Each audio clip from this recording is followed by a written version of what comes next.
Hi there, Eric Bakker, naturopath. Thanks for coming back, checking out my videos. Going to do all kinds of videos this morning. I've got a whole list of questions here from people.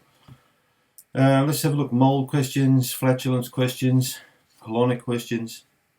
All the same stuff, all the basic stuff that I usually get. The first question: what are the differences between mold illness, toxicity, and the symptoms of Candida overgrowth? Can a person become seriously sick from mold exposure 10 years after they leave a mold-infested home that they lived in for a decade? What are the similarities between differences in treatment between Candida overgrowth and mold illness? Okay, this person says they're a subscriber and they have interest in this topic, with interest regarding the comparison of mold and Candida symptoms and if mold colonization can be dormant for a decade then resurface. Right, so this guy's called Kevin. So Kevin, there's quite a lot of difference between mold toxicity that person has and a Candida problem. Generally, if I suspect a person to have a mold issue, I'm going to do a lot more detective work and have a look at, the place of their employed, where they live, basically when symptoms developed in relationship to where they were working or living at that point in time. That's much more relevant to mold, obviously, than it would be to Candida. It doesn't matter if you live in New York City or Timbuktu regarding Candida, but it can make a big difference. Mold in a leaky New York apartment compared to how hot it is in Timbuktu, it could be quite a difference. So first thing comes to my mind is look at the location and the environment of the person. The chances of the mold creating a problem 10 years after you left the apartment are pretty well zilch. I wouldn't really expect them to be a problem, unless you've carried over mold, spores or yeast in your body for that period of time. But if it was a proper mold toxicity, you would have been in hospital by now and probably unable to work and be very ill. What I look at, particularly for mold, I look at neurological symptoms. Okay, I look at unexplained brain fog. I'm going to have a look at things like anxiety. I'm going to have a look at things like mood disorders, or even feeling like half crazy, feeling weird, feeling strange. Particularly if I see that in relationship to a bowel that's functioning reasonably okay. If the beneficial bacteria are intact, if we can't culture Candida as such from the stool, if we can't find parasites or dysbiotic flora, if the SIBO test comes back clear, if everything comes back okay, but the person's still, a bit loopy, a bit crazy, or they perceive that or tell me that they feel something's not quite right here, then I'm going to suspect mold. Particularly if we start doing some mold testing. We can do different types of mold tests, but more likely, particularly if we inquire into the person's background, where they lived, where they studied, where they worked, these kinds of things. So there is a big difference between mold toxicity symptoms and Candida toxicity symptoms. They can overlap. They can be quite similar.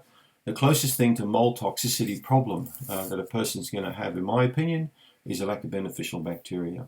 When you start getting extremely low levels of lactobacillus and bifidobacteria and other groups of beneficial bacteria, and they start going down in numbers and other bacteria start coming up, it can almost give you symptoms like mold toxicity. I've seen this. Mold toxicity, however, can create really weird symptoms and strange symptoms in people. And that's because the molds create biotoxins. They actually create poisons themselves, which they release into the atmosphere, which you can breathe in. Hence symptoms of sinusitis, hay fever, asthma, breathing problems. Can't breathe in certain types of rooms, or coughing a lot when you go in certain types of rooms, or feeling sick when you're in a particular type of house. So again, detective work is going to uncover if the place of residence or work is a problem or not. Just remember that about 50% of US houses, to some degree, particularly the older ones, have some element of leaky building syndrome or some type of leak somewhere. Up to 50% it's estimated. So there could be a chance that you could have mold in your basement, you could have mold, in your roof, in your loft, your ceiling, your attic. There could be mold in a bedroom, there could be mold all over the place. So I'm looking for neurological symptoms, I'm looking for crazy symptoms, I'm looking for unusual symptoms, unexplained symptoms. Those are the things I look for. I also look for weird nervous kind of symptoms like burning or tingling or numbness or strange kind of things that don't really add up when I look at the rest of the case history, and particularly when I look at the stool test of the patient. That's often how I pick up mold issue with the person.